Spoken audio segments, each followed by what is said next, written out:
Congratulations to the team that has played up to the prestigious standard set by Duke's Mayo.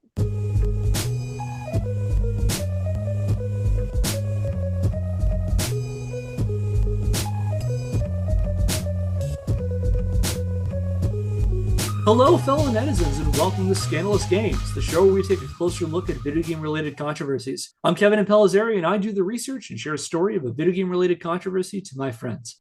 Hi, I'm Phil, and you might as well consider me a video game newbie. I'm Kate. I've been writing software for over 10 years, but not the fun kind. All right, so we're going to pick up from our conversation from last time, talking about the history of college sports in America and eventually leading into how that led to college video games and then led to the current situation where we have now with EA Sports College Football. So last time, we traced back the origins of college athletics to the 19th century with early competitive programs dating back to the 1850s like the Harvard-Yale Regatta. And of course, we saw the development of college football beginning from its origins in 1869 up and through the panic over football in 1905. We saw concerns over the commercialization of the sport, but also a lot of concern about the safety of the sport. And we talked about the infamous flying wedge. And so what we're going to do now is we have the creation of the NCAA in 1910, and we're going to talk about how college sports became the big business, the big media juggernaut, and how we got the situation that we're in now. So as we talked about, we established the early history of college sports and how old this panic in 1905 led to the creation of the NCAA. And they're going to be one of the big players we talk about in the rest of our story because they are one of the driving forces behind collegiate sports. They're not the only one. We're going to learn about a couple of others too. And so where we left off, in 1905, they formed the sanctioning body that eventually becomes known as the NCAA. And so now we're going to jump forward in time. For roughly the next 4 decades, the NCAA was largely a figurehead in college sports, whose primary responsibility was establishing rules for competition. And the real power rested in college and university presidents, especially those representing the powerhouse college football programs, such as Notre Dame, Penn State, the University of Michigan, and Ohio State, and the major conferences, such as the Big Ten, the Pacific Coast Conference, and the Southeastern Conference, or SEC. That all changed in 1951 when the NCAA hired its first executive director and its first paid employee, a 27-year-old former journalist and college dropout named Walter Byers. Byers would go on to serve as the head of the NCAA until 1988, and during his tenure, he successfully wrested power away from the schools and centralized control over college sports through the NCAA, transforming it from the ineffectual hall monitor of college sports into a multi-billion-dollar revenue generator with the power to wreck people's lives or demolish an entire college sports program with some well-placed sanctions. And a key driving force behind the NCAA takeover of college sports was television. And with that in mind, let's play a little bit of history guessing here. Anybody want to guess when the first televised college football game took place? And we could even make it like a decade as opposed to necessarily an exact year. Let's see. When was television invented? Sorry, we're guessing when football was first televised? Yeah. According to an article on the history of television at NYU, electronic television was first successfully demonstrated in San Francisco on September the 7th, 1927. Holy shit. And then popularized. When did people start having TVs in their homes en masse? Like the 50s? Okay. I would guess that was the second thing ever televised. Yeah, I'm going to say late 1950s. The first televised broadcast was Thomas Edison reading a poem, and then the second one was a football game. And then he got tackled on the field, and the camera panned out for the game that they were there to film. He ends it, it's like, and I took the road less taken, and it has made all the difference. Now, ladies and gentlemen, are you ready for some football?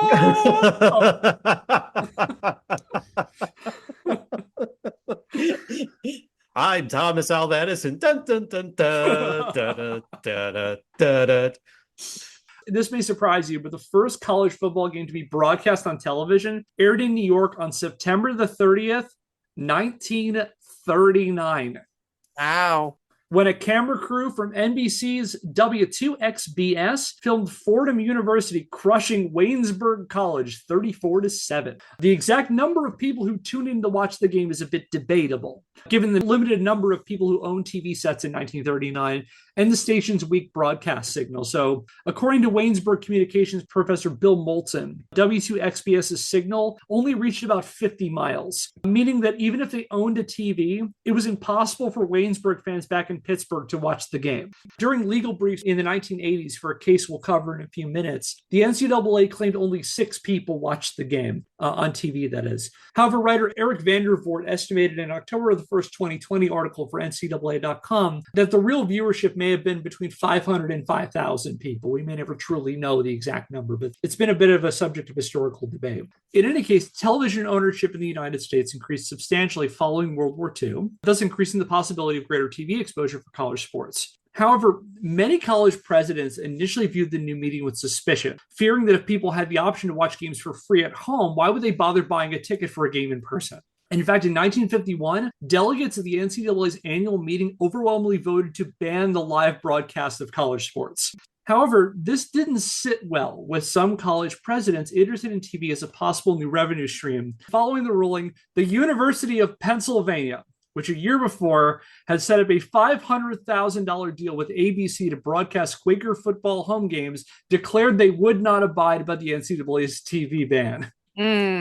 As a result, Byers' NCAA basically responded in a manner akin to a mafia boss, basically telling Penn, what good's a TV deal if you can't play any football games? Oh.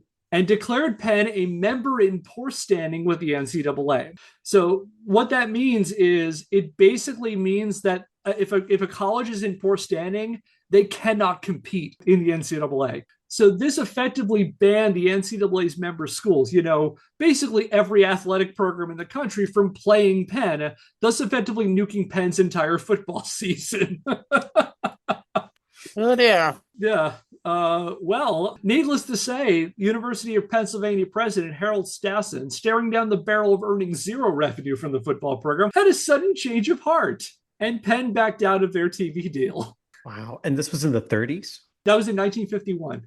Oh, 1951. Oh, okay. Yeah. Now we're getting into the era where TV is starting to make its way into American homes. And they're starting to really seriously think about, is this going to be a business for us? And the big fear that a lot of college presidents has, who's going to buy a ticket? Because at that point, the primary revenue for college sports is ticket revenue. So gate sales. And it's like, if they can watch it on like ABC or like the Dumont network or whatever at home on their, massive, 12-inch screens or whatever, why would they come to a game? Oh, wait, this is where regional blackouts come from. You're not allowed to televise the game unless the game sells out. Yeah, I guess so. Yeah, I hadn't thought about that. That's their concern, is that ticket sales are going to go down when TVs go up and TV broadcasts go up. I hadn't thought about that with blackouts, but you're right. And what I find very fun is particularly when NFL teams have to do it, when they have to start tarping over seats. Like for years, the Jacksonville Jaguars were an absolute dumpster fire of an organization, and they would have to basically make it so the only way they could keep the media blackouts from not happening is they basically had to make seats unavailable. And so they would cover up seats so you could not buy them, just lowering the attendance they needed. So if they needed, 60,000 people or whatever, I don't know how big their stadium is, they cut it down to 40,000 to make that easier. That way they could keep it on TV. Like I remember at one point, in the 90s when the Eagles were trash, and there was actually one game that got blacked out, if I remember right. Oh, yeah. Yeah, I remember that. That was a real thing of shame in the city. Those were dark times in the 90s. The Ray Rhodes era was rough for the Eagles. Anyway, however, it wasn't all dick swinging when it came to Walter Byers and television, because where many non-Penn affiliated college presidents saw an interloper to ticket sales, Byers instead saw an opportunity to consolidate the NCAA's power. And in 1952, a year after kneecapping Penn's TV deal, the NCAA secured a one-year, $1.14 million broadcasting contract with NBC for the network to televise college football games. This is the first ever NCAA college football broadcasting deal. And Under this the is deal, 51? 52. Under the deal, NBC would air one nationally televised game per week, with the revenue split among the NCAA and its member schools, with a larger cut earmarked for the schools that received national TV exposure. This is the beginning of the game of the week. So everybody who tuned into NBC would see this game. And the NCAA wanted to make it so that it wasn't just the big schools doing this. So it wasn't just like every week Notre Dame, every week Michigan, every week, Ohio State, Penn State. They basically put a ban that every program could only be nationally broadcast once a year. So one game of theirs a year, because they wanted to basically make it so that other schools could get that money, because the team that got the game broadcast got a cut. But the whole NCAA, all the schools got a cut too. And then the NCAA took a portion of that too, and that became revenue for their operating expenses. So this is when the NCAA starts generating revenue for itself. So that's the way the initial deal was. And TV deals continued to grow through the next 20 years, eventually adding regional football games and branching out into men's basketball, all bringing in more money for both the NCAA, which kept a percentage from each deal, and their member schools. In 1961, the NCAA secured another broadcasting coup when Congress passed the Sports Broadcasting Act, which in part barred the National Football League from televising football games on Saturdays, thus allowing college football to have a TV monopoly over Saturday games. This is why, for a long time, NFL games were on Sundays and college football was on Saturdays. I haven't followed much of it now, but clearly that's starting to change now because the NFL is Thursday games and it does have late season Saturday games. But this law set it up so that the NCAA would not have to compete with the NFL on Saturdays for TV ratings. And when you're only having like 3 networks at the time, it means that all that broadcasting is going directly to the NCAA games, Like they never have to worry about the Michigan-Ohio State game competing with like an NFL game. So what's crazy about that is that was instituted over 70 years ago, and that is still in place today. Pre-merger. 9 years before the merger, this was a thing. That's amazing. And during the 70s and 80s, emerging cable TV networks start to become players in this. And so with more TV networks, not just the big 3 networks, ABC, NBC, CBS, as you're beginning to see cable, you're starting to see cable networks are starting to get on this too. So like TBS and ESPN start broadcasting college football games and basketball games and stuff like that. So for example, in the 80s, ESPN signed a deal with 2 of the sort of what we used to be called mid-major conferences, now are called Group of 5 conferences, the MAC and Conference USA, and they would broadcast midweek college football games. National Signing Day, the day when football prospects announced where they plan to attend college, became a media event during this time. And TV exposure also did not hurt attendance the way some college presidents feared, and it had the reverse effect. It significantly increased the college sports brand. So you begin to see more people come into games, more people wanted to be invested in college sports as a result of the TV thing because they're having a wider exposure. Because like you can now, again, assuming you're like a Notre Dame fan, you don't have to be in Indiana to go to a Notre Dame game. You can watch it on television. And well, maybe I want to buy a Notre Dame t-shirt. So this is making college football bigger as a brand. However, as the years went on, some of the big-time football programs, who I'll again point out generally benefited the most from the increasingly televised college football landscape, started looking around and asked themselves, why should we share? Started looking for ways to cut the NCAA and other schools out and keep all that money for themselves. There's profit to be had. Yeah, fuck off, Appalachian State. That's Michigan's money. Is this the impetus behind tiers, Division 1, Division 2? So that's a good question. I actually don't know. So those who aren't familiar with college sports, when we talk about the major college sports, we call it with Division 1. And Division 1 college sports can give scholarships for playing in their programs. So you can be a scholarship athlete for, basketball, football. Lower divisions, Division 2 and Division 3 don't do scholarship programs. I think that's the big distinction between them. So like a D2 athlete, they have to, pay their own. There's not what's now called a grant and aid scholarship, which is where the school offers a scholarship to pay for their education there. It's more considered kind of more of an extracurricular, I believe, at Division 2, Division 3, whereas at D1, they want to make it so that you can offset those costs of going to that school. And so they offer that. I think that's the big distinction between D1 and D2. Also, the other part of that too, when we're talking about college football, there's 2 tiers of Division 1 football. What is now known as the Football Championship subdivision and the Football Bowl subdivision, the FCS and the FBS. They used to be called, before they had those names, they're called Division 1A and 1AA. FBS was 1A, 1AA was FCS. this. And the big difference for a long time was that the FBS, they played bowl games. They played a one postseason game at the end of the season. And these are your highest tier programs, your Michigans, your Ohio States. And FCS, the distinction was that they played in a tournament. I want to say it was a 16-team tournament for the national championship. That's not the case anymore. Now FBS also has a championship. Hey there, fellow netizens. This is Kevin in the editor's chair with a brief correction here. Apologies to our football championship subdivision fans because I have a bit of a slight correction here. So the Division I football championship, once known as the Division I AA football championship, also known as the FCS championship, is a playoff, but I got the number of schools that are in that playoff wrong. So the number of FCS playoff teams has changed over the years. For example, in 1981, it was 8 teams. In 1982, it jumped to 12. It jumped to 16 teams in 1986. However, the current format right now allows for 24 teams to compete in the FCS playoffs. So apologies to my FCS fans, and back to the show. And that was the big distinction. I believe both of those are scholarship programs, but the FCS is kind of considered lower tier football. This is where schools like the big programs in the FCS are schools like North Dakota State or South Dakota. South Dakota State's also a big one too. Jackrabbits, Delaware, Fordham, Towson. These are the kinds of schools that like the big FBS ones play once a year and kick the shit out of for one game, except for some hilarious moments like the greatest one of these games where they're paid a certain amount of money to come to FBS schools. I know this is the big aside, to basically play a touch-up game because they're higher quality of athletes in the FBS. And basically every year you'll see them just get blown out. That's why you see these big blowout games. But what's funny is sometimes the FCS schools win. And the most notable of these is in 2008, I want to say it was Appalachian State, which was at that point a powerhouse in the FCS. They won 2 straight national championships at that point. Came to the big house at Michigan when they were ranked number 2 and beat them. Yeah, I think I remember this. Everybody was talking about that for an entire week. It was hilarious. That was so funny. It was funny for everyone except if you're a Michigan fan. And I remember there were news reports. The folks in Appalachian State made a commemorative T-shirt that read, "We brought down the big house." Because, Michigan Stadium is called the Big House. And I heard an ESPN report that there were 2 locales where they sold the best. One was in Boone, North Carolina, which is where Appalachian State is. And the other was in Columbus, Ohio, where Ohio State plays. There you go. Schadenfreude. Very good, Ohio State. I'm looking this up just to make sure I get the dates right. Michigan, Appalachian State. Here we go. It was in 2007. Sorry. It was on September the 1st, 2007. Appalachian State came into Michigan and beat them 34-32. At the time, Michigan was ranked number 5. The 5th best team in the country lost to them what was the best team in FCS.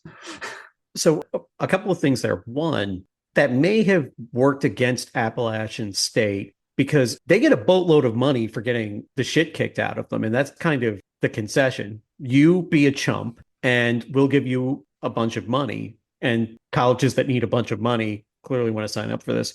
So if Appalachian State is out here embarrassing ranked schools, then maybe people aren't going to want to sign up for the, the Appalachian State, certified win. So there's that.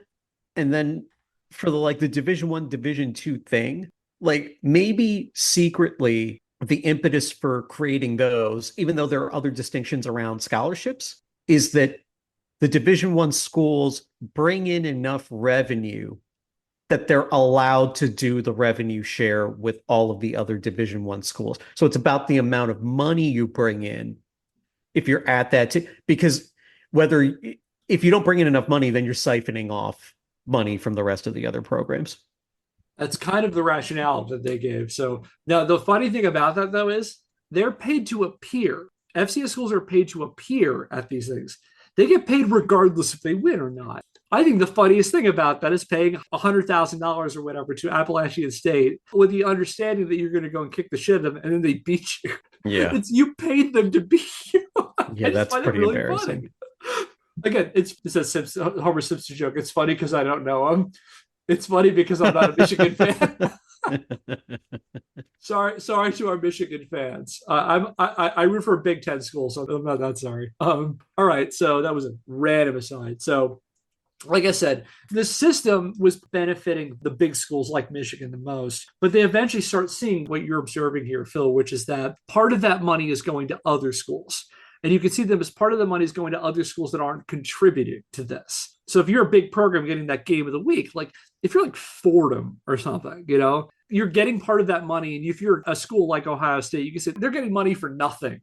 I should be getting more of that money. And eventually, in 1977, a group of about 60 colleges came together and formed an organization called the College Football Association, the CFA, with the goal of setting their own TV deals independent of the NCAA. The CFA consisted of many, but not all of the major college football conferences at the time. This included the ACC, or the Atlantic Coast Conference, the Big Eight, the Southeastern Conference, the SEC, the Southwest Conference, and the Western Athletic Conference, or the WAC. It also included several major independent schools, such as Notre Dame, Penn State, and the service academies. Those are Army and Navy. You could also consider Air Force, but I don't remember if they were part of this too. But anyway, however, not every big college football program defected to the CFA, and notable holdouts included the Big Ten and the Pac-10. In 1981, the College Football Association cut out the NCAA and the non-powerhouse football programs and negotiated a 4-year, $180 million deal with NBC to broadcast their games and divide the money among the CFA schools. And Walter Byers, head of the NCAA, he handled the CFA fucking with the money as well as any cartel would when faced with losing their cut. And Byers issued the CFA members an ultimatum. Back out of the NBC deal, or you're out of the NCAA. That meant no more games against NCAA schools, and more importantly, no access to lucrative competitions such as the college basketball tournament, and no access to that TV money. So they're like, you do this, you're done. You're out. I mean, that's game, set, match. I mean, you're not going to risk that, right? With that, I'm going to have you predict what the CFA did in response by choosing one of 3 options. Facing a lucrative deal where they could potentially control all of their TV money at the expense of never playing the likes of Michigan or USC again, what do you think the CFA did? Did they A, back out of the NBC deal and fall back into line like Penn did 3 decades earlier? B, take the NCAA to court for unfair business practices? Or C, tell Walter Byers to go fuck himself and create their own college football league? I mean, taking them to court seems to make sense, but I'm guessing the third option sounds like more fun to an individual, so maybe that's what they picked. Kate, I'm with you. Like, I thought going to court would make sense, but on this podcast, isn't the answer always C? Now, longtime listeners of this show will know that when I present you with 3 options, the answer is always C, except this time when the CFA did both A and B. Oh. And I guess in a way, by doing A and B, kind of did C. Like they kind of did tell Walter Byers to go fuck himself. So yeah, the CFA nixed the NBC deal. They got out of the NBC deal and they filed an antitrust suit against the NCAA, basically arguing that what they were doing was restricting trade by controlling the TV deals. And they argued that, and this would not be the last time this was argued, that the NCAA was basically a cartel, where effectively they were an organization that was where a bunch of these kind of college programs are coming together and they're deciding together they're going to fix prices at this one thing. We're all going to agree to TV deals. And not for the last time, the courts agreed that the NCAA was effectively a cartel. And ultimately what ended up happening, the case which eventually came to be known as National Collegiate Athletic Association v. Board of Regents of the University of Oklahoma, or simply the Regents case, made it all the way to the U.S. Supreme Court, who ruled by a 7-2 margin in favor of the CFA on June the 27th, 1984, declaring that the NCAA's control over broadcasting rights violated antitrust laws. So the courts agreed that this was basically a cartel. Wow. Wow. Now, the Regents case was a landmark ruling that shaped the college sports landscape the way we know it today. This is a big deal. This case is still referenced today. This is basically the foundational moment in many respects that leads us to where we are now in terms of college sports. It nullified $280 million in existing NCAA TV contracts, and it granted schools and or conferences the power to negotiate their own TV deals and keep the profits for themselves. So this is now, they don't need to work through the NCAA. Every school and the conferences now have the power to go to TV networks like NBC, like ABC, like ESPN, and they can set up their own deal that only benefits them and their members. If this is a conference in that example, if they're one school, they can just do it to benefit themselves. And thus empowered, the CFA secured a 1-year, $12 million deal with NBC. And even non-CFA conferences got in on the action. For example, the Pac-10 and Big Ten secured a $9.6 million deal with CBS. Schools could also separately negotiate deals with syndicators for regional games, giving college football fans more viewing options on Saturdays, and more importantly, more money for the powerhouse football schools and conferences, as well as ratings and ad revenue for TV networks. So we're beginning to see the ball rolling on this. Okay, this also explains a lot. Like, you'll see ads for the SEC on CBS and not NCAA football on CBS because the SEC has a specific deal with CBS, and I'm sure other conferences have deals with other cable networks. And that would also explain why suddenly all of the other conferences imploded a couple of years ago and everybody's trying to get into the SEC because the SEC realized they could sign the most lucrative rights deal because that's where all of the most vicious football is played. So I guess the cartel won in a way. It formed a bunch of cartels, is what I would say from that. And I'm glad you brought up that point because we're going to talk about that exact point in a second. So yeah, now the CFA can negotiate those TV deals and they can set up all these things. However, as the years went on, those same college football association schools and conferences started looking around at all these lesser programs in the CFA, leeching off their lucrative nationally televised games and started thinking, why should we share? And they started looking for ways to cut out the rest of the CFA and keep all that money for themselves. This is just going to keep happening. I mean, they're cutting each other out of their money. it's like, I'm going to paraphrase. Isn't there one of the Taken sequels where eventually Liam Neeson says to one of the guys who's trying to kill him, it's like, so you're trying to kill me because I killed this person who's a member of your family, right? So if I kill you, then you've got people who they're going to try to kill me. And if I kill them, they got people who are going to come try to kill me. And it's just going to keep happening over and over again. It's like, yeah.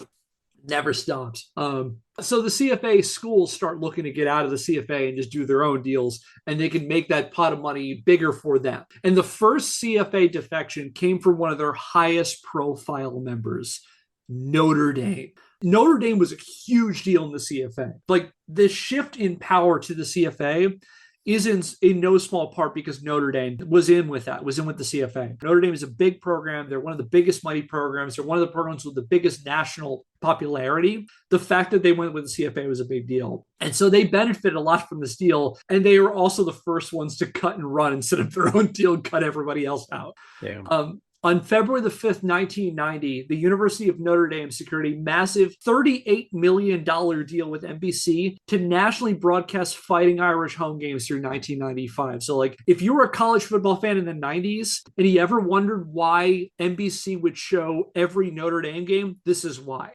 Oh, it's interesting. Who else cares about Notre Dame versus Navy, you know? But that needs to be a nationally broadcast game for some reason.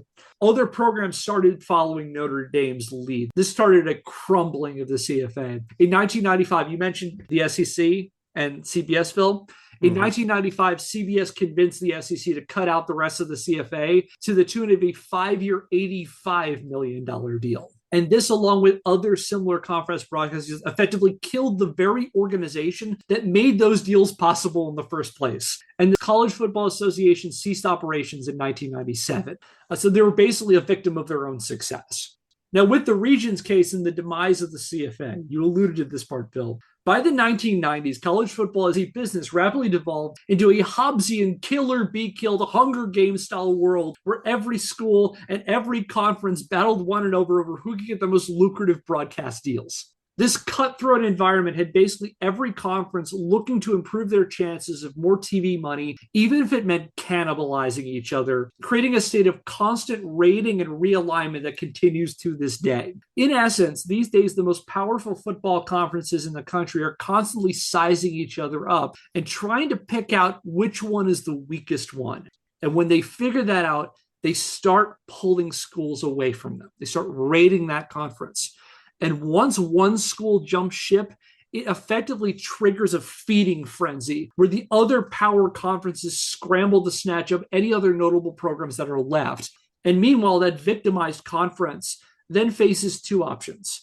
They either have to do the same thing to a conference that's lower on the food chain, or they die out entirely. And for one dramatic recent example, I direct you to the Pac-12. Is anyone here familiar with the state of the Pac-12? Didn't everybody of substance leave the Pac-12? So who was in the Pac-12? It was, wait, was it Stanford and UCLA? Or is that the WAC? They were both Pac-12 schools. Sorry, can you first talk about what is a Pac-12 school? Sure. Because you were asking what is the state of the Pac-12? I don't even know what the Pac-12 is. Welcome to Scandalous Sports Chat. We're talking about the Pac-12.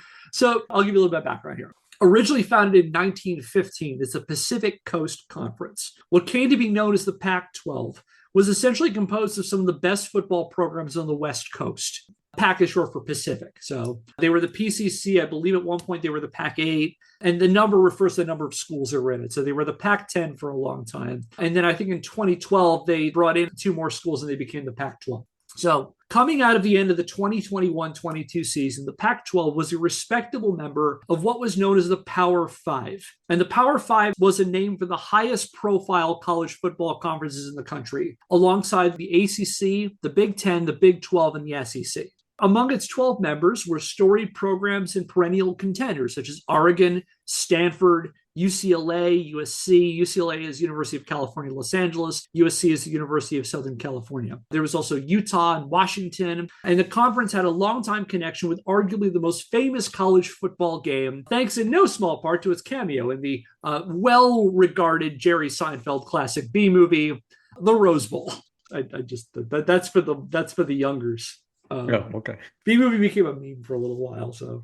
And there's a scene at the end that takes place at the Rose Parade. The Pac-12 was a big conference with a lot of big programs in it. The conference also had its own set of TV networks, which launched as the Pac-12 network in 2012. 2022 was also at the time the best fiscal year in the Pac-12's history when it generated $581 million in revenue. So it's a big deal. This is a top-tier conference among these other top-tier conferences. However, it wasn't all sunshine and rose bowls for the so-called Conference of Champions, because in the summer of 2022, Power 5 rival the Big Ten came sauntering into the Pac-12, looked around, and basically said, got a nice conference here. Shame if something were to happen to it. And started raiding schools from the Pac-12.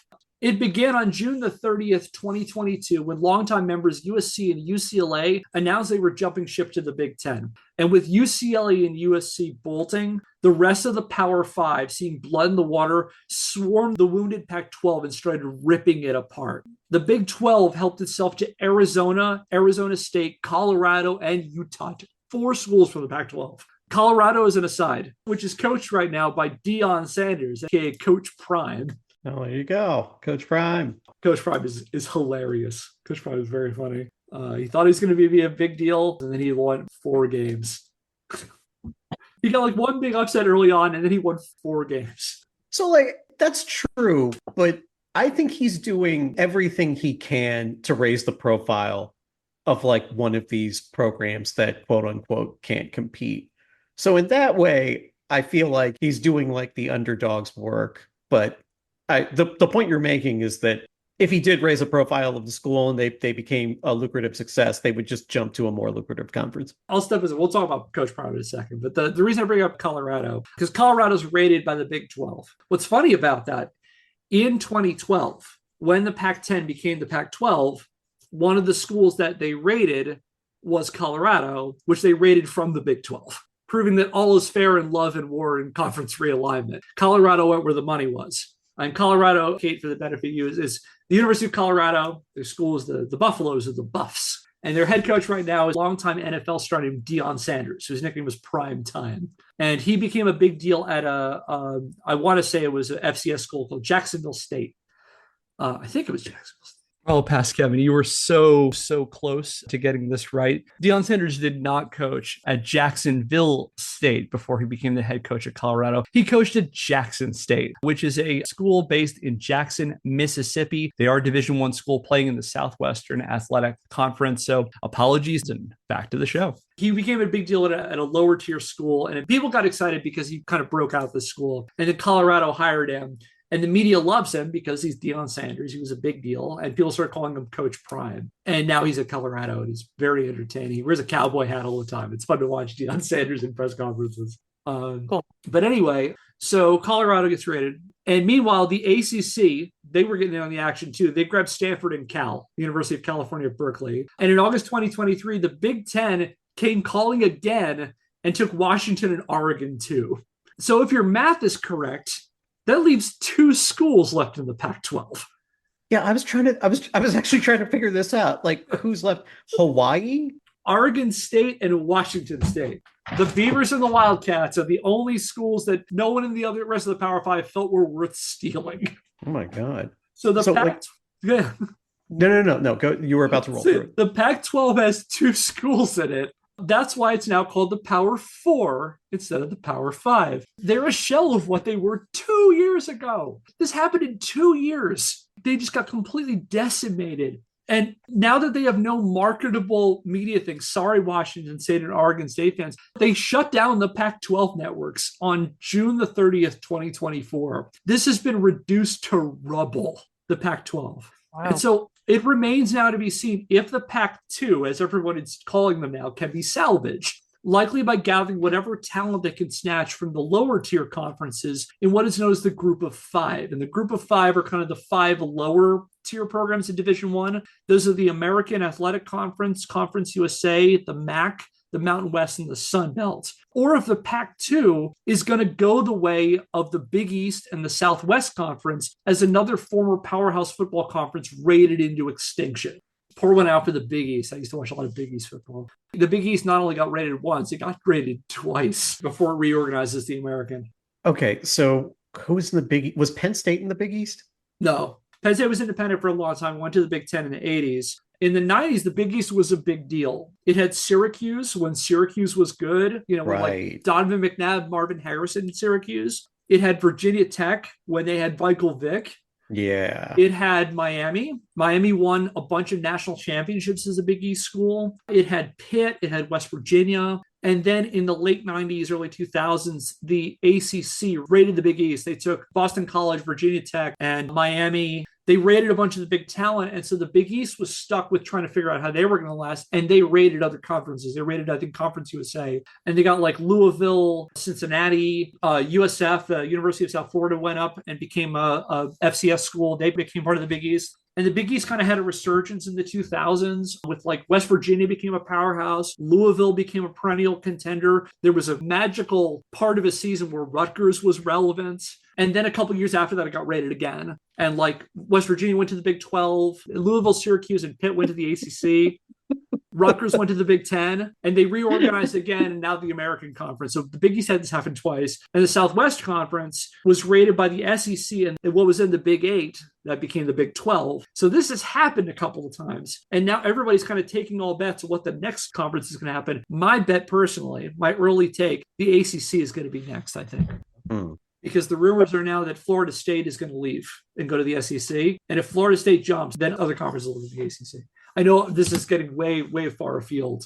A lot of diversions, but yeah. I mean, like, so usually I'm the noob, so I'm also one trying to be cognizant of how obnoxious this entire conversation sounds. And so, like, if we were going to, like, summarize this into some listening notes, it's that, so a lot of these schools have existed for hundreds of years, and many of these rivalries have existed for over 100 years. But the conferences that these schools belong to are highly fungible, and schools are bouncing conferences from year to year. And it's usually due to TV rights deals, and people should not even really begin to try to figure out what schools are in what conferences. So you're partly right, but the thing is that this really didn't become an issue until after Regions, when they could make their own TV deals. And then the conferences started looking and seeing, we want to make ourselves look the best to networks. We have the most talent in our conference. If we can promise them the highest level of college football, we can then negotiate bigger deals. And the more big profile programs you have in one conference, the more lucrative it's going to be. And that is largely what has happened. So a bunch of those conferences have been around for a long time. Now, there's some exceptions. The Big East was a basketball conference until the 90s, basically. There are these long historic rivalries. There are rivalries between conference. Like the Rose Bowl historically was played between the Pac-12 and the Big Ten. The champions of those two conferences played each other. And there were these long regional rivalries that came out of the conferences. Conferences were very regional. The Big East was called that because it was primarily in the Northeast. The Pac-12 was specifically Pacific Coast teams. And so there was a lot of these schools were very close to each other. So like you saw a lot of like very close rivalries, UCLA, USC, Oregon State. When they were in the Big East together, West Virginia and Pitt, it was called the Backyard Brawl. You had a lot of these regional rivalries. And one of the things people are complaining about with conference realignment is now you're getting national conferences. Also schools that are nowhere close to each other. Technically now Rutgers and USC are in the same conference. And they play on the absolute opposite sides of the country. They're both in the SEC? They're both in the Big Ten. Oh my God.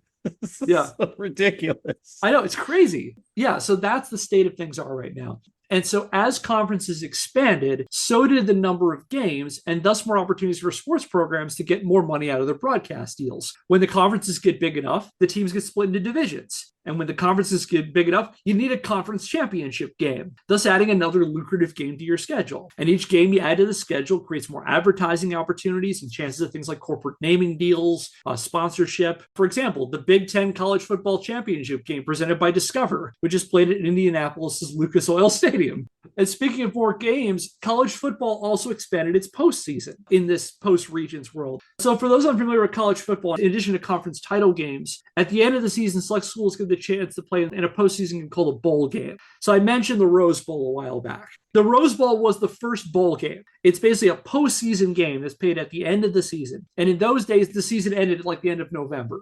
As a result, there were kind of a small collection of these postseason games that were formed in different places. The Rose Bowl is one of the most notable ones. Basically, they were organized in these local areas where they would send an invitation to a notable school. And it used to be that only a few schools got a postseason game. But eventually that expanded. So like I said, the first bowl game was the Rose Bowl, which was first played in Pasadena, California on January the 1st, 1902. And for the majority of the 20th century, the number of postseason bowl games was relatively small, with only a few select schools receiving invites to play in late December or early January. However, with more money to be had in broadcasting and sponsorship deals, an extra postseason game became too enticing for schools to pass up. And the number of bowl games has skyrocketed over the past 4 decades. For example, there were only 15 bowl games in 1980, a number that exploded to 44 games by the 2023-24 season. So last year, there were 44 postseason games. That's not even including the playoff. We'll talk about that in a second. Today, pretty much any school can become bowl eligible so long as they win 6 out of 12 regular season games. So if you win half of your games,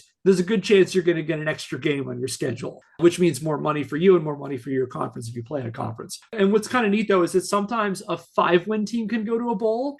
If the pool of 6-win teams runs out and they still have bowls, they will invite 5-win teams. So you could be 5-7 and go to a bowl game. For example, in 2021, a 5-7 Rutgers team got to play in the Gator Bowl when basically every Texas A&M player got COVID, and the Scarlet Knights took this rare opportunity to get demolished by Wake Forest 38-10. They did not belong there. Their record said they didn't belong there. Anyway, not only do bowl games offer more TV revenue for the competing schools and their conferences, they also provide tons of opportunities for corporate sponsorship, such as naming rights. As a result, included among last season's bowl series were games bearing such illustrious names, and these are all real, by the way: the Avocados from Mexico Cure Bowl, the famous Toastery Bowl, the famous Idaho Potato Bowl, the Cheez-It Citrus Bowl, and the Military Bowl presented by GoBowling.com. Oh, don't forget roofclaim.com Boca Raton Bowl. The Lockheed Martin Armed Forces Bowl. That's a real bowl game name. That's a real bowl game name. Look up the Bitcoin St. Petersburg Bowl. The Bitcoin St. Petersburg Bowl. The Bitcoin trading firm, I want to say this is in 2014, licensed their name to the St. Petersburg Bowl. And so there was a Bitcoin Bowl. I mean, I would make fun of it, but like the Sixers have some deal with crypto.com. They do. It's so insulting. We could, if we had enough money, we could make the Scandalous Games Bowl. I like the Barstool Sports Arizona Bowl. Is that an actual bowl, or did you make that up? No, that's real. The Barstool Sports Arizona Bowl. There used to be, I don't know if it's still around, there was one called, my favorite one. Some of these are really local. The St. Petersburg Bowl at one point was called the Beef O'Brady's Bowl, which is a very, very local chain based in like Northeast Florida. I know because Rutgers played in the Beef O'Brady's Bowl, and you can see all these ads on it for Beef O'Brady's, and there's not a Beef O'Brady's within like 2,000 miles. Did you mention the Duke's Mayo Bowl? No, I did not mention the Duke's Mayo The Bowl. Superior mayonnaise brand has a bowl. You know, if you just search Duke's Mayo Bowl, you might get a recipe if you're not careful. At like the trophy ceremony, congratulations to the team that has played up to the prestigious standard set by Duke's Mayo. They have a mascot named Tubby, and you can buy a plushie of him. That's adorable. I want the trophy for the Duke's Mayo Bowl to just be an oversized container of mayonnaise. Or like they just dump mayo on the coach at the end instead. That's even better. Oh, Gator gets full of God. mayonnaise. He has to give interviews that way. Just Well, coach, how do you feel after your big win? Eggy. Oh my. They described the mascot as unhinged. It is horrifying looking. So for the benefit of our listeners, the Duke's mayonnaise mascot Tubby is a giant container of mayonnaise with the bushiest eyebrows I have seen since I looked in a mirror. But these are some really bushy eyebrows here. And it almost seems like the way that the Duke logo on it, it's like a giant screaming mouth. This is a horrifying mascot. And again, their website describes Tubby as Duke's unhinged mascot. maybe they're just getting in front of it, you know? Yeah, we know this is hideous looking. I know. So, could we create our own bowl game? We could. I think we just need a scary mascot. And a lot of money. So I'm looking on the Instagram things on this Duke's Mayo thing. I think people did dump mayonnaise on somebody. They have a thing on their on Instagram. It's like, will you be this year's Duke's Mayo dumper? They do this. Being a Duke's Mayo dumper, that doesn't sound anyway appealing. We are beyond parody in 2024. We really are. This is post-satire world. If anybody All else, we should get the plushie, though. Maybe the plushie would be good. right. Okay. Thank you for sharing that. I now have that to look forward to in my nightmares tonight. So yeah, lots of bowl games now going on, and that's not even including the national championship. For the majority of its history, the college football national championship was largely symbolic, with the national champion decided upon by a variety of independent polls of members of the media or college coaches who voted on which program they felt played the best that season. So they would do polls during the season. And if those are familiar with college football, they'll rank teams from the top 25 teams. And at the end of the season, what would happen is that the coaches and the media would get together and they would do polls where they would vote on who they thought was the number one team that year. And that would effectively be the national champion. And there would be years where there wasn't a consensus. There would be some non-consensus national champions. All that's to say, for a long time, they didn't play for a national championship. They might have a game near the end that's effectively a national championship, but they really didn't do that. However, by the 1990s, amidst the mad scramble for TV dollars, the big money schools realized that leaving the national championship to a bunch of coaches and media nerds was just leaving money on the table. As a result, since the 1992-93 season, the national champion has been, for the most part, decided on the field through an ever-growing number of postseason games. So, for example, first there was the Bowl Coalition and the Bowl Alliance, which each set up a national championship game at one of the prominent postseason bowls like the Rose Bowl, like the Sugar Bowl. And beginning in 1998, this was replaced by the Bowl Championship Series, or the BCS, which involved a rotating series of a set of major bowls, one of which pitted the number one and number two ranked schools as determined by a computer ranking system for the national title. This was replaced beginning in the 2014-2015 season with a college football playoff. That's the system they have now, which is a tournament where a selected bracket of teams compete in an ever-expanding number of playoff games. Now, initially, 4 teams competed in this tournament. However, beginning next year, the 2024-25 season, it's going to be 12 now. I hope you like college football. You're getting a lot more of it now.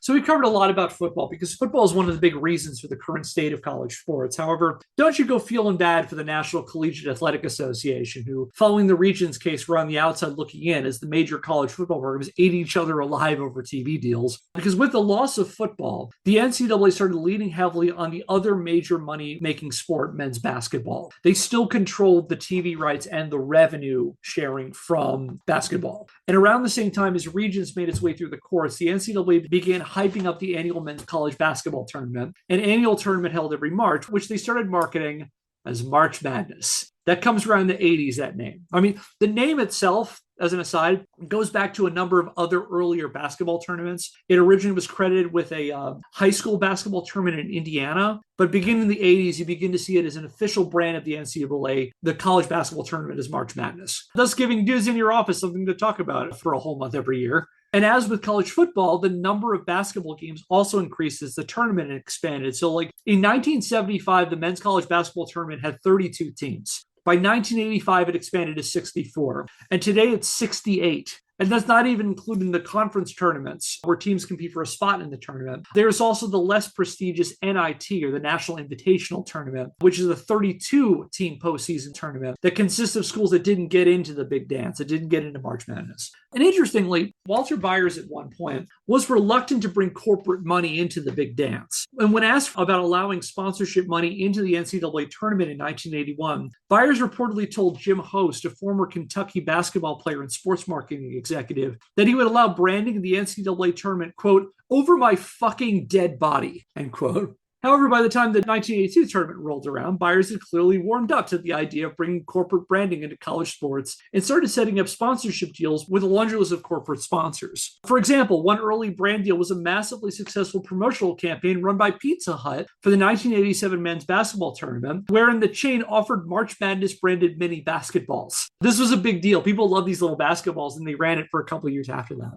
And before long, the money pouring into the NCAA from college basketball far exceeded what they had lost from college football in the Regents' case. So the NCAA, their big revenue earner now is basketball. And corporate sponsorship has only escalated since the 1980s. Today, virtually everything connected with big money college sports bears some kind of brand. Players wear branded uniforms and play with branded equipment on courts and fields covered in corporate logos, played in arenas and stadiums with corporate licensed names, with games brought to you by corporate brands, broadcast by media companies who show the action in between commercial breaks for more corporate brands, in between pre and post game and halftime analysis brought to you by even more brands, alongside play-by-play and color announcers who sometimes just straight up do ad reads during breaks in the action.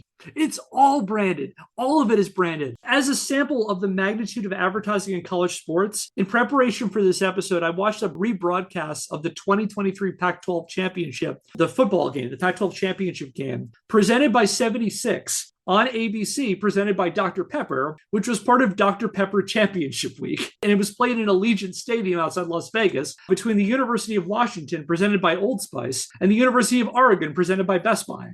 Okay, those last two were a joke. But you get the sense of how much name brand you see in these things. And the winner of the Pac-12 championship, presented by 76 on ABC and all that, could potentially earn a spot in the college football playoff, presented by AT&T. Washington's uniforms bore logos for Adidas, while Oregon sported Nike gear, and ABC's broadcasts included segments with names like the Capital One Rewarding Performance and the Allstate Good Hands plays. And when I watched this year's men's basketball championship between UConn and Purdue, that's the University of Connecticut and Purdue University, I noticed they ran a segment highlighting the student section delivered by Pizza Hut. The student section at least get Pizza Hut.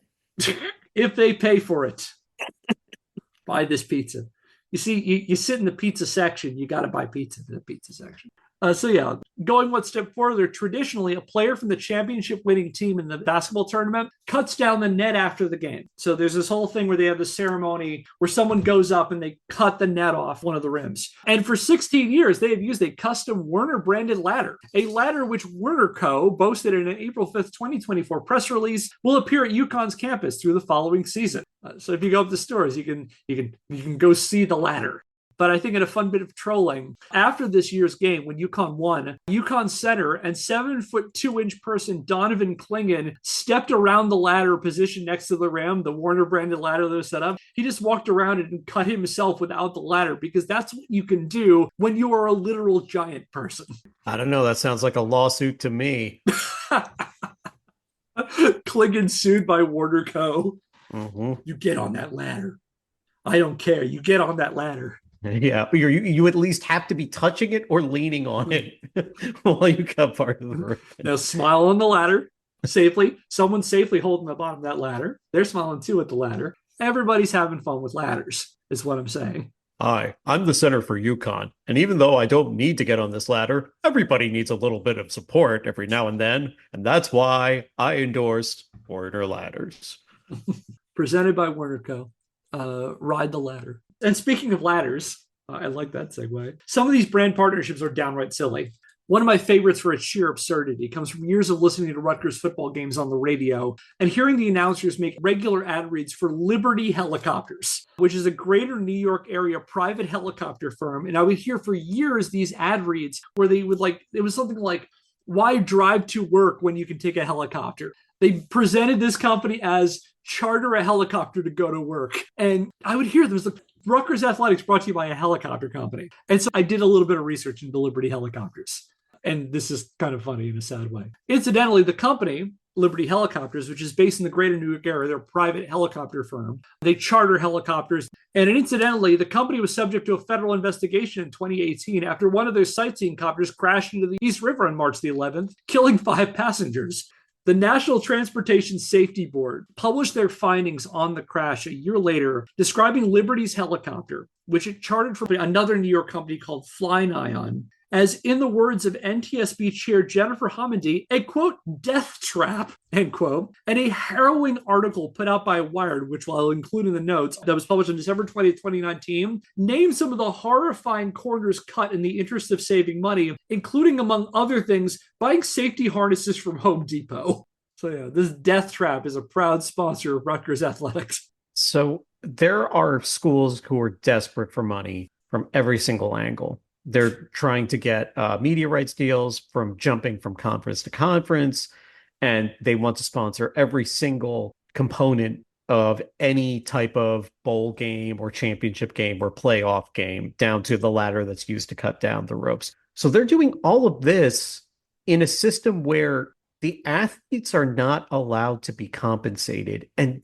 this still just makes no sense to me. Yeah. And on top of bringing in money, there's also kind of like a mentality in college sports that you have to spend the money to make the bigger money. So like college programs will do stadium expansions so they can have more seats and see that they can get a bigger following. Schools in the FCS, the football championship division, will move up. However, they have to fulfill a lot of conditions. So I know their stadiums have to be above a certain capacity, and they have to pay in, I think, to the pay into whatever conference I think they're going into. So there's a lot of that spending, and it's, well, we can spend this money and then bring it in through, deadly helicopter deals and naming rights. I will tell you also that was not the only accident that Liberty Helicopters was involved in, because on August the 8th, 2009, one of the company's helicopters was involved in a midair collision over the Hudson River that killed 9 people. So yeah, proud sponsor of Rutgers Athletics. So yeah, I don't think I'm going to take a helicopter to work. I think I'm going to hold off on that. Yeah, me neither. So yeah, on that cheerful note, on the cheerful helicopter-related note, in addition to setting up brand deals with all sorts of sordid characters on their way to becoming this multi-billion-dollar industry that we've covered, the NCAA and college sports programs got in the business of licensing their brands to different companies who slapped the association and schools' logos on pretty much everything they could. And for about 20 years, video games were a constant moneymaker for the NCAA and its schools. And we'll start taking a deep dive into 20 years of college sports video games, using all we've covered as a jumping off point next time. But for now, I'll just check in. How y'all doing? What do you think about this journey we've taken over 150 years of history? It's been really interesting to tie a bunch of different things together, including how college football is ingrained in American culture and how much college football is ingrained in media rights deals and capitalism. And it's just so amazing how all of this throughout its history is built on the backs of people who are not compensated for their work. It does give me a lot of context into why is this video game in particular so beset by controversy in a space where games usually are not. Like, there aren't hell divers all over the country looking to get compensated for being in hell divers too. The rights for Madden is already sewn up, but yet this game has been gone for over a decade. And now that I know so much more about the history of college sports and media rights, it feels like this game could not be anything but a clusterfuck. Yeah, it's really interesting to see how quickly it grew in popularity and the aspects of it that made it popular even early on. Like, we kind of knew what this was and why people found it interesting. And then the immediate focus became how do we make money off of it? How do we make more money off of it? How do we make the most money off of it? How do we stop other people from making money off of what is ours to profit from, with basically no focus on the players who are, in fact, the reason for any of this money and attention? So it's just interesting. I think those are good observations. And you'll notice that we haven't really talked too much about the players. Because again, for a long time, and this we'll cover in a future episode as part of this, that for the most part, the people who are at the top making these deals don't factor them in and set up a system of rules where they do not need to be paid. They do not need to be compensated in any way for this. They don't see any percentage of that. And not only that, that if they see anything that a representative of a school or the NCAA can perceive as a payment, as a compensation for their performance, that is considered in violation and they can be barred from playing. And that can be, again, anything from, accepting money. And there are episodes in the history of college sports where people did exactly that. If you want a good example, that look into the history of Southern Methodist football program in the 70s and 80s. There's a documentary, ESPN on 30 for 30 called Pony Excess that talks about that, where they literally became a powerhouse football program by paying players through a slush fund. But what I will say, skipping ahead, one of the reasons we got College Football 25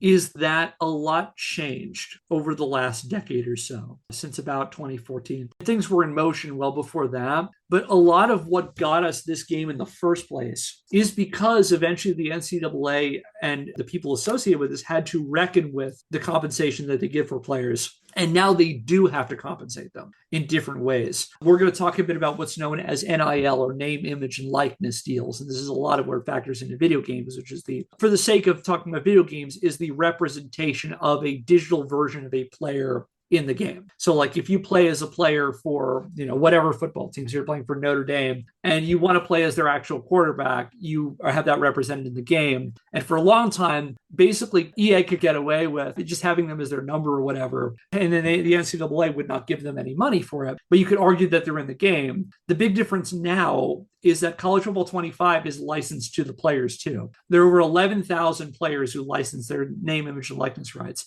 and they get money for it. They don't get a lot. They really don't get a lot. They get an insultingly low amount, in my opinion, but they get something now. And the rules have changed significantly in that they are now allowed to make money off their likenesses, off their names, off their reputations as college athletes. With the NCAA basically saying now the only thing that isn't really allowed is we can't pay them for on the field performance. So if you are a notable, like Notre Dame star quarterback, and people know you as Notre Dame star quarterback, you can go to like public appearances and sign autographs and be paid for that kind of stuff. Whereas that used to not be allowed. So in some respects, it has gotten better. I'm not saying it's great, but it's gotten better for the players. And the creation of this game was kind of an offshoot of that new environment.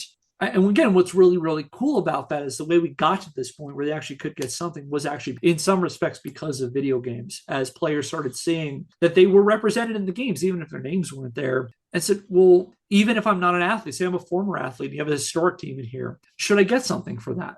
Not even just get paid. Can I be allowed to give you permission whether or not you use my likeness in a game? And for a long time, the NCAA said, no, this is ours forever. You don't need to see another cent. And eventually some former athletes got upset about that and started suing them.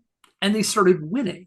And when they started winning, it kind of created this new environment. So what we've seen here is a drive towards money in what started as an extracurricular in the 1840s, in what became just this massive media empire, this massive brand. These schools are brand empires now. Michigan is a brand empire. Notre Dame is a brand empire. Ohio State is a brand empire. Duke is a brand empire. North Carolina, like these big football and basketball programs who now can bring in tons and tons and tons of revenue on, apparel and ticket sales. And the most important thing being those television deals. And like so much of what we've seen, I don't want to be too reductive, but so much of where we got to was driven by greed. That we have a brand, that we have a product we can sell, and we can just get so much money out of that. And we can keep getting more and more money out of that. And eventually we're going to have an environment where I guess every school is going to be in the Big Ten. Every marketable school will be either in the Big Ten or the SEC. And we'll basically have this, for lack of a better term, development league where some people can get a degree. I got an engineering degree from the United Football League or something. Well, it makes sense now that in an industry that is predicated on not paying your players, of course, it would be predisposed to the people who run it making money grabs. Capitalism. Yeah. I need to maximize my returns. And as a capitalism is a system with winners and losers. And I think that conference realignment is a good example of that. There are winners and there are losers. And right now the winners are the Big Ten, basically. Unless you're a corporation, then all of your losses are probably borne on the backs of the public somehow. Well, those aren't yours. You only get the profits. The losses are somebody else's problem. Mm-hmm. Well, on that cheerful note, and that will do it for today's episode of Scandalous Games. If you like what we're doing and want to help the show, subscribe or follow us wherever you get your podcasts and leave us a rating. If you want to learn more, check out our website, scandalousgamespodcast.wordpress.com, where I publish the show notes and the sources for every episode. Our theme music is Occam Seekwe by Seek Knowledge via the Free Music Archive, used under a CC BY NCSA 3.0 US license. If you have a question, comment, or idea for a topic for a future episode, email us at scandalousgamespodcast@gmail.com. And until next time, I'm Kevin Impellizeri. I'm Phil. I'm Kate, and for some reason I feel an urge to go eat a bunch of Duke's mayonnaise. Or have it dumped on me for some reason. Not a sponsor. Thanks for listening. We'll see you next Scandal. Subscribe to Fat Roll Gaming on YouTube. And be sure to check out So We Were Talking About Beast Wars. But if you want to sponsor us, Dukes, please do.